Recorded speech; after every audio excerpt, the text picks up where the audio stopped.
السلام علیکم ورحمۃ اللہ وبرکاتہ۔ بسم اللہ الرحمن الرحیم۔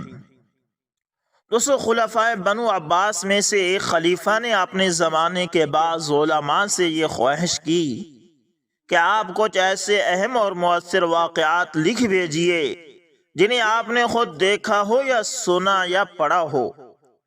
اس خواہش کی تکمیل میں ایک عمر رسیدہ عالم نے لکھا کہ میں نے حضرت عمر بن عبدالعزیز رحمۃ اللہ تعالی کو دیکھا ہے۔ جب یہ مرض موت میں مبتلا تھے تو کسی نے کہا، امیر المومنین، آپ نے اس مال کو اپنے بیٹوں سے دور رکھا ہے، یہ فقیر و بے نوا ہیں، کچھ تو ان کے لیے چھوڑنا چاہیے تھا۔ حضرت عمر بن عبدالعزیز رحمۃ اللہ تعالی نے اپنے بیٹوں کو بلایا جن کی تعداد 10 تھی۔ جب یہ حاضر ہوئے تو رونے لگے، پھر مخاطب ہو کر فرمایا، میرے بیٹو، جو تمہارا حق تھا وہ میں نے تم کو پورا دے دیا ہے، کسی کو محروم نہیں رکھا، اور لوگوں کا مال تم کو دے نہیں سکتا۔ تم میں سے ہر ایک کا حال یہ ہے کہ یا تو وہ صالح ہوگا تو اللہ تعالیٰ صالح بندوں کا والی اور مددگار ہے، یا غیر صالح ہوگا اور غیر صالح کے لیے میں کچھ چھوڑنا نہیں چاہتا کہ وہ اس مال کے ذریعے اللہ تعالیٰ کی معصیت میں مبتلا ہوگا۔ اس کے بعد انہوں نے اپنے بیٹوں سے کہا، قوموا عنی، بس تم سب جاؤ، اتنا ہی کہنا چاہتا تھا۔ عالم صاحب نے لکھا کہ حضرت عمر بن عبدالعزیز رحمۃ اللہ تعالی ایک بڑے فرما روا اور ایک وسیع مملکت کے مالک تھے۔ اس کے باوجود ان کی اولاد کو ان کے ترکے میں سے 20 درہم سے بھی کم ملے، لیکن بعد میں نے دیکھا کہ ان کے یہ لڑکے 100 گھوڑے فی سبیل اللہ دیتے تھے تاکہ مجاہدین اسلام ان پر سوار ہو کر جہاد کریں۔ عالم نے اس کے بعد لکھا کہ میں نے اس کے برعکس بعض ایسے فرما روا کو بھی دیکھا ہے کہ جنہوں نے اپنا ترکہ اتنا چھوڑا تھا کہ ان کے مرنے کے بعد جب لڑکوں نے بہم تقسیم کیا تو ہر ایک کے حصے میں 6 کروڑ اشرفیاں آئی تھی، لیکن میں نے ان لڑکوں میں سے بعض کو اس حالت میں دیکھا کہ وہ لوگوں کے سامنے بھیک مانگا کرتے تھے۔ دوستو، یہ ایک نہایت سبق آموز واقعہ ہے جس سے صاف ظاہر ہے کہ والدین کے لیے اولاد کے سلسلے میں نہایت مالدار یا غیر مالدار بنانے کا اہم مسئلہ نہیں ہے، بلکہ اہم اور بنیادی مسئلہ یہ ہے کہ انہیں صالح بنایا جائے۔ صالح بندوں کی امداد اور حمایت کا وعدہ خود اللہ تعالیٰ نے فرمایا ہے۔ یہی وجہ ہے کہ حضرت عمر بن عبدالعزیز رحمۃ اللہ تعالیٰ کے لڑکوں کو والد کے ترکہ یعنی میراث سے صرف 20 درہم ہاتھ لگے تھے، لیکن چونکہ لڑکے صالح تھے اللہ نے ان کو بہت کچھ عطا فرمایا تھا، اور وہ بھی اللہ کے راستے میں جی کھول کر دینے لگے۔ دوسری طرف بعض خلفائے عباسیہ 6 کروڑ اشرفیاں اپنے لڑکوں کے لیے ترکے میں چھوڑ گئے تھے، لیکن بد عملی کی پاداش میں انہیں دوسروں کے سامنے ہاتھ پھیلانے کی ذلت اٹھانی پڑی۔ بس کتنے والدین ہیں جو اس مسئلہ پر سنجیدگی سے غور کرتے ہیں اور ان کے سامنے اہم مسئلہ اولاد کو صالح بنانے کا ہو اور اس سلسلے میں وہ سارے جتن کرتے ہوں جو انہیں کرنے چاہیے۔ اللہ اکبر، اللہ اکبر، اللہ اکبر، اللہ اکبر۔ دوستو، حضرت عمر بن عبدالعزیز رحمۃ اللہ تعالی کی شخصیت تعارف سے بے نیاز ہے۔ عرب کے حکمرانوں کا عزم و جزم، عقل و تدبر پورے تناسب سے اس شخصیت کے دل و دماغ میں جمع ہو گیا تھا۔ عربی کتب، ادب و تاریخ ان کے تدبر کے واقعات سے لبریز ہیں۔ ہمیشہ ان کی سیاست کامیاب اور کامران رہی۔ وہ اپنے زمانے کے اہل اللہ اور مقرب اللہ تھے۔ جب خلیفہ ولید نے حضرت عمر بن عبدالعزیز رحمۃ اللہ تعالی کو مدینہ منورہ کا گورنر بنایا تو آپ نے فرمایا کہ میں اسی شرط پر گورنری منظور کرتا ہوں کہ مجھے پہلے گورنروں کی طرح ظلم و استبداد پر بالکل بھی مجبور نہ کیا جائے۔ خلیفہ نے کہا آپ حق و عدل پر عمل کریں، خواہ خزانہ شاہی کو ایک پائی بھی نہ ملے۔ آپ نے مدینہ منورہ پہنچ کر سب سے پہلے علماء و اکابر کو جمع کیا اور ان لوگوں کو مخاطب کر کے ارشاد فرمایا کہ اگر آپ لوگوں کو میری ریاست میں کہیں بھی کسی پر بھی ظلم و ستم ہوتا ہوا نظر آ جائے تو خدا کی قسم مجھے اس کی اطلاع ضرور کریں۔ جب تک آپ مدینے کے گورنر رہے کسی شخص نے آپ سے عدل و انصاف، نیکی اور بھلائی، سخاوت، فیاضی، ہمدردی اور غمگساری اور خیر خواہی کے علاوہ کچھ نہیں دیکھا۔ خلیفہ سلیمان کی آخری بیماری میں اس سراپے عدل و انصاف کے پیکر کو شک ہوا کہ وہ کہیں آپ کو اپنا نائب اور جانشین نہ مقرر کر دیں۔ چنانچہ افتاں و خیزاں رجا بن حیوہ وزیر اعظم کے پاس تشریف لے گئے اور یوں گویا ہوئے مجھے خطرہ ہے کہ خلیفہ سلیمان نے کہیں میرے حق میں وصیت نہ کر دی ہو، لہٰذا اگر اس نے وصیت کی ہوگی تو آپ کے علم میں تو ضرور ہوگا، آپ مجھ کو بتا دیں تاکہ میں استعفیٰ دے کر پہلے ہی سب کو دوش ہو جاؤں اور وہ اپنی حیات میں ہی کوئی دوسرا انتظام کر جائیں۔ رجا بن حیوہ نے اس وقت آپ کو ٹال دیا، مگر جب وصیت نامہ منصہ شہود پر آیا تو آپ کا خطرہ بالکل درست ثابت ہوا۔ اس وقت خلیفہ سلیمان دنیا سے رخصت ہو چکے تھے، اس واسطے آپ نے عام مسلمانوں کو جمع کر کے ارشاد فرمایا اے لوگو، میری خواہش اور تمہارے استثواب کے بغیر خلیفہ بنایا گیا ہے، میں تمہیں اپنی بیعت سے خود ہی آزاد کرتا ہوں، تم جسے چاہو اپنا خلیفہ چن لو۔ یہ سن کر مجمع میں بالاتفاق آواز آئی یا امیر المؤمنین، ہمارے خلیفہ آپ ہی ہیں۔ آپ نے ارشاد فرمایا صرف اس وقت تک جب تک کہ میں اطاعت الہی کی حد سے بہر قدم نہ رکھوں۔ اس گفتگو کے بعد شاہی سواریاں پیش کی گئی تاکہ آپ محل شاہی میں تشریف لے جائیں۔ آپ نے ارشاد فرمایا انہیں واپس لے جاؤ، میری سواری کے لیے میرا خچر کافی ہے۔ جب علماء نے ممبر پر حسب رواج آپ کا نام لیا اور درود و سلام بھیجا تو آپ نے فرمایا میرے بجائے سب مسلمان بندوں میں مردوں اور عورتوں کے لیے دعا کرو، اگر میں بھی مسلمان ہوں گا تو یہ دعا مجھے بھی خود بخود پہنچ جائے گی۔ ان تمام کارروائیوں کے مکمل ہونے کے بعد آپ اداس چہرے، حیران آنکھوں اور اڑے ہوئے رنگ کے ساتھ گھر آئے۔ لونڈی نے دیکھتے ہی کہا آپ آج اس قدر پریشان کیوں ہیں؟ فرمایا آج مجھ پر فرض عائد کیا گیا ہے کہ میں ہر مسلمان کا بغیر اس کے مطالبے کے حق ادا کروں۔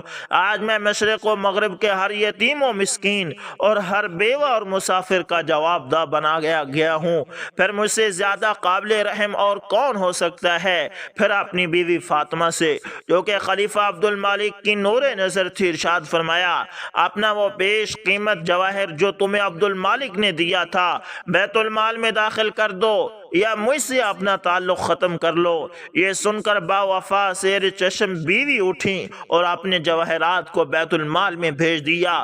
جب دامن پاک اور گھر صاف ہو چکا تو آپ اہل خاندان کی طرف متوجہ ہوئے اور یزید اور معاویہ تک کے وارثوں کو ایک ایک کر کے پکڑا اور تمام غصب شدہ جائیداد اور اموال اصل وارثوں کو واپس کر دیے۔ مال و دولت اس کثرت سے واپس ہوا کہ حکومت عراق کا خزانہ خالی ہو گیا اور اخراجات کے لیے دمشق سے وہاں روپیہ بھیجا گیا۔ بعض خیر خواہوں نے کہا یا امیر المومنین، آپ اپنی اولاد کے لیے کچھ چھوڑیں، تو ارشاد فرمایا میں انہیں اللہ کے سپرد کرتا ہوں۔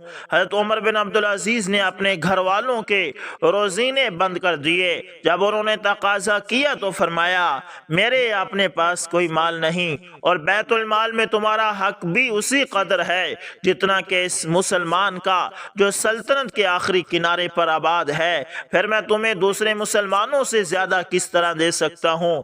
خدا کی قسم اگر ساری دنیا بھی تمہاری ہم خیال ہو جائے تو پھر بھی میں نہیں دوں گا۔ حضرت عمر بن عبدالعزیز رحمت اللہ تعالی نے اپنی سلطنت کے اندر مسلم اور غیر مسلم کے شہری حقوق کو یکساں کر دیا۔ حرا کے ایک مسلمان نے غیر مسلم کو کسی وجہ سے قتل کر دیا، آپ نے قاتل کو پکڑ کر مقتول کے وارثوں کے حوالے کر دیا اور انہوں نے اسے قتل کر دیا۔ ایک عیسائی نے خلیفہ عبد الملک کے بیٹے ہشام پر دعویٰ کر دیا۔ جب مدعی اور مدعا علیہ حاضر ہوئے تو آپ نے دونوں کو برابر کھڑا کر دیا۔ ہشام کا چہرہ اس بے عزتی پر فرط غضب سے سرخ ہو گیا۔ آپ نے یہ دیکھا تو فرمایا اس کے برابر کھڑے رہو۔ شریعت حقہ کی شان عدالت یہی ہے کہ ایک بادشاہ کا بیٹا عدالت میں ایک نصرانی کے برابر کھڑا ہو۔ دوستو، حضرت عمر بن عبدالعزیز رحمۃ اللہ تعالیٰ کا دور حکومت صرف 2.5 سال ہے۔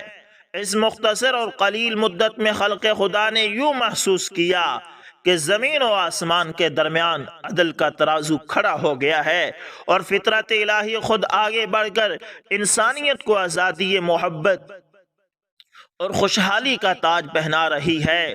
لوگ ہاتھوں میں خیرات لیے پھرتے تھے مگر کوئی محتاج نہیں ملتا تھا کہ یہاں کوئی حاجت مند باقی نہ رہا اور عطیات کو واپس کر دیتے تھے۔ عدی بن ارطاط والی فارس نے آپ کو لکھا کہ یہاں خوشحالی اس قدر بڑھ گئی ہے کہ عام لوگوں کے کبر و غرور میں مبتلا ہو جانے کا خطرہ ہو گیا ہے۔ آپ نے جواب بھیجا، لوگوں کو خدا کا شکر ادا کرنے کی تعلیم دینا شروع کر دو۔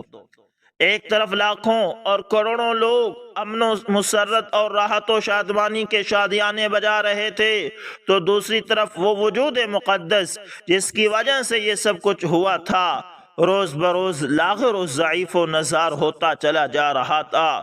اسے دن کا چین میسر نہیں تھا، اسے رات کی نیند نصیب نہ تھی۔ جب حضرت عمر بن عبدالعزیز رحمۃ اللہ تعالی مدینہ کے گورنر بنائے گئے تو اس وقت ان کا ذاتی ساز و سامان اس قدر وسیع اور عظیم تھا کہ صرف اسی سے پورے 30 اونٹ لاد کر مدینہ منورہ بھیجے گئے۔ جسم اس قدر تر و تازہ تھا کہ ازار بند پیٹ کے پٹھوں میں غائب ہو جاتا تھا۔ لباس تناعم و طریات کے بے حد شوقین تھے۔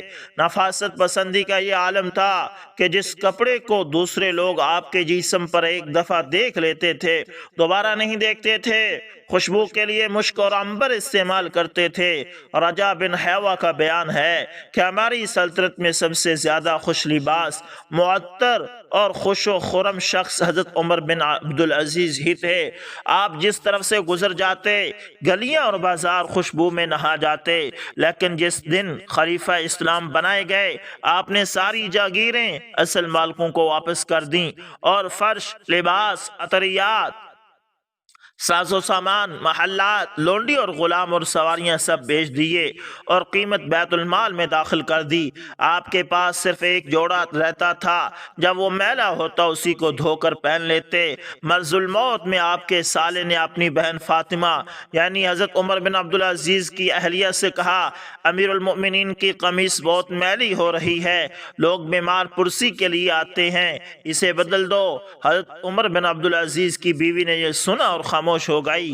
بھائی نے جب پھر یہی تقاضا کیا تو فرمایا، خدا کی قسم خلیفہ اسلام کے پاس اس کے سوا کوئی دوسرا کپڑا نہیں ہے، میں کہاں سے دوسرا کپڑا پہنا دوں؟ اور یہ جوڑا بھی خلیفہ وقت کے بدن پر جو تھا صحیح سالم نہ تھا، اس میں کئی پیوند لگے ہوئے تھے۔ ایک دن دوستو آپ کو انگور کھانے کی تمنا ہوئی، آپ بیوی کے پاس تشریف لائے اور فرمایا، کیا تمہارے پاس 1 درہم ہے؟ میں انگور کھانا چاہتا ہوں۔ بیوی فاطمہ نے کہا، خلیفۃ المسلمین ہو کر کیا آپ میں 1 پیسہ خرچ کرنے کی بھی طاقت نہیں ہے؟ فرمایا، میرے لیے جہنم کی ہتھ کڑی سے زیادہ یہ آسان ہے۔ جب خلیفہ کی ذمہ داریوں کا پہاڑ آپ پر ٹوٹ پڑا تو غذا اور خوراک کے علاوہ میاں بیوی کے تعلقات سے علیحدگی اختیار کر لی۔ سارا دل سلطنت کی ذمہ داریاں نبھاتے اور رات کے وقت عشاء پڑھ کر تنہا مسجد میں بیٹھ جاتے اور ساری رات جاگتے، سوتے گریہ و زاری میں بسر کر دیتے، بیوی سے ان کی یہ حالت دیکھی نہ جاتی۔ ایک دن انہوں نے تنگ آ کر پوچھا تو ارشاد فرمایا، میں نے ذمہ داری کے سوال پر بڑی اچھی طرح غور و خوض کیا ہے اور اس کے بعد میں اس نتیجے پر پہنچا ہوں کہ میں اس امت کے چھوٹے بڑے اور سیاہ اور سفید کاموں کا ذمہ دار ہوں۔ مجھے یہ یقین ہو چکا ہے کہ میری سلطنت کے اندر جس قدر بھی غریب، مسکین، یتیم، مسافر اور مظلوم موجود ہیں، ان سب کی ذمہ داری مجھ پر ہے۔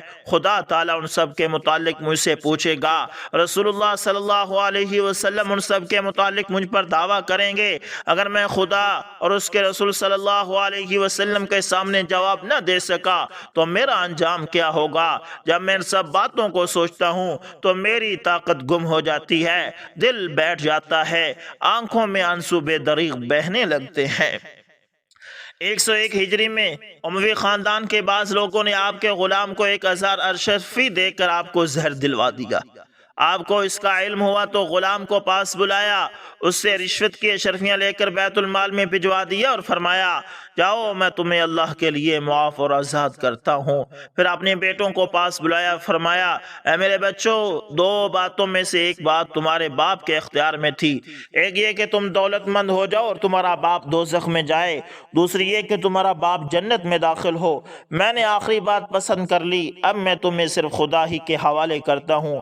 ایک شخص نے کہا، حضرت کو روزہ نبوی کے اندر چوتھی خالی جگہ میں دفن کیا جائے۔ یہ سن کر فرمایا، خدا کی قسم میں ہر عذاب برداشت کر لوں گا مگر رسول اللہ صلی اللہ علیہ وسلم کے جسم پاک کے برابر اپنا جسم رکھواؤں، یہ جرت مجھے برداشت نہیں۔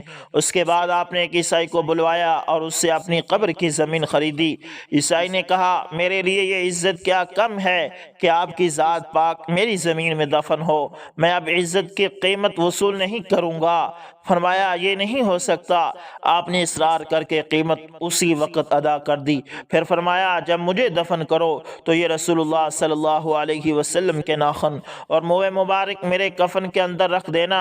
اسی وقت پیغام ربانی آ گیا اور زبان مبارک پر یہ ایت جاری ہو گئی، تلک الدار الآخرۃ نجعلها للذین لا یریدون علوا فی الارض علوا ولا فسادا والعاقبۃ للمتقین۔ اور روح اطہر جسم سے پرواز کر گئی۔ انا للہ و انا الیہ راجعون۔ تلک الدار الآخرۃ نجعلها للذین لا یریدون علوا فی الارض ولا فسادا والعاقبۃ للمتقین۔ بارگاہ عزی میں احقر دعا گو ہے کہ حق تعالی تمام مسلمانوں کو حضرت عمر بن عبدالعزیز جیسی زندگی اور موت نصیب فرمائے، آمین یا رب العالمین۔ دوستوں ملتے ہیں کسی نیکسٹ اچھی سی ویڈیو کے اندر، تب تک کے لیے اللہ حافظ، جزاکم اللہ خیر۔